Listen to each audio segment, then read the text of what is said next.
Vanakkam, Namaste, and blessings to everyone. This is Dr. Bairavee Balasubramaniam PhD, the Sky Priestess. Today's video is on why astrology may not be the best modality for you, also known as why astrology can really suck. Now, this video may surprise you coming from an astrologer, especially someone who kind of downloaded the astrological blueprint in her brain spontaneously, but that is exactly why I say it. When I do sessions, I do not look at astrology as some kind of an intellectual game or an exercise. Every alignment aligns with some aspect of a person's psyche, personality, some thread of past life or familial karma. It is, at best, a representation of a much more multifaceted, multidimensional being.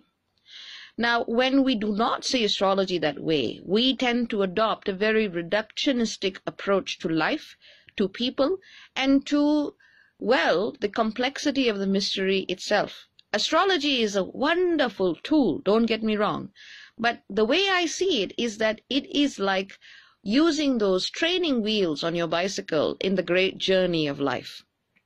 And at some point, for you to really do the interesting stuff, those training wheels have to come off.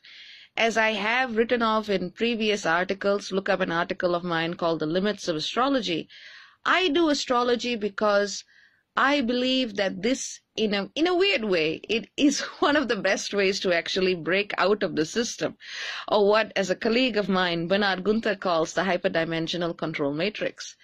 When we understand the factors that seek to structure and order our experience of life in a conscious way and in a subconscious way, we are then able to develop tools and approaches to overcome these influences. And that is why I do astrology. My greatest joy with a client is seeing them light up from within, especially if they're a child or a happy parent. But equally, when a person's inner child lights up within as well, and that is irrespective of age or marital status. But it is also when I see that no amount of astrology can then predict that person's individual choices.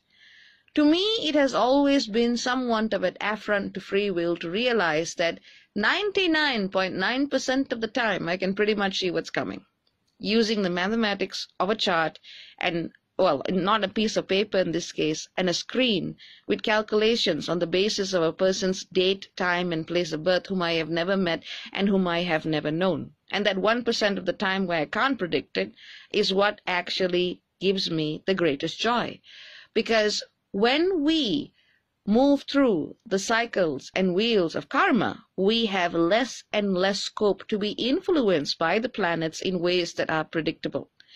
And I find that understanding the system is, in some sense, one of the greatest ways of breaking out of it. Astrology in itself, especially Western tropical astrology, is in some sense part of a collectively agreed upon illusion. And the thing is, the illusion works. A lot of you have asked me about Vedic or sidereal astrology, and I believe it is illusory in different ways. I can see how both work in equal ways, but I can also see how I as an individual can choose to break out of what either pattern has predicted for me. So what I also find with certain clients is, in the search for spirit, many individuals use astrology as a means of charting their psyche, mapping their life, trying to understand what tools and modalities work best for them. And to a certain degree, and it is all about degrees, to a certain degree, this is very, very beneficial. But certain types of personalities would not benefit from astrology at all. And these are the types of personalities that are very, very compulsive on every detail, that want to measure each and every single little thing, that want to understand on the paper or on the screen what this says or what that says and what that does about their personality without actually experiencing life for themselves.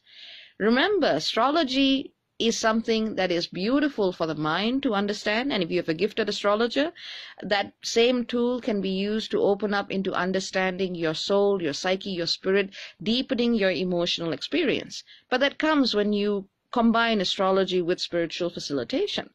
But otherwise, astrology is basically a massive head game.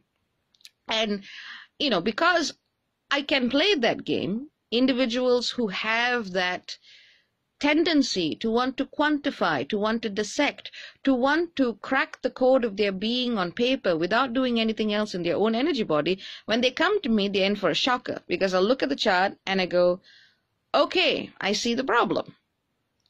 If one is trying to find communion with your body, communion with your emotions, communion with your deeper spirit in all layers of being, astrology needs to be one tool of many.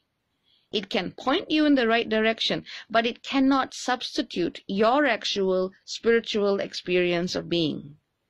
And this is one of the reasons why I have stayed away from writing books on astrology, because I know and I understand the way in which the words then become constructs. They become constructs that then, others build little mind kingdoms in. And then they find it very hard to get out of it. But that is the way I do it. Spirit told me to do astrology a certain way, and I did. And I felt that, seeing this theme come up again and again and again, I felt that this video would be useful for those who are seeing that there are indeed certain limits of astrology and certain ways in which the discipline is overextended. So if you are agonizing over every single placement, trying to wonder how, when, why you can find some kind of a liberation or salvation, and you just can't find the idea with your mind, put the books away, at least for a little while, and come back to your body. Come back to your instinct.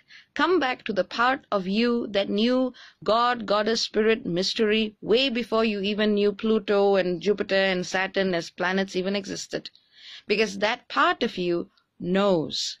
At the end of the day, astrology should be a tool that brings you back home to that essential part of yourself. So, that's my message for today. Take care, ciao ciao, and blessings to everyone. Bye for now.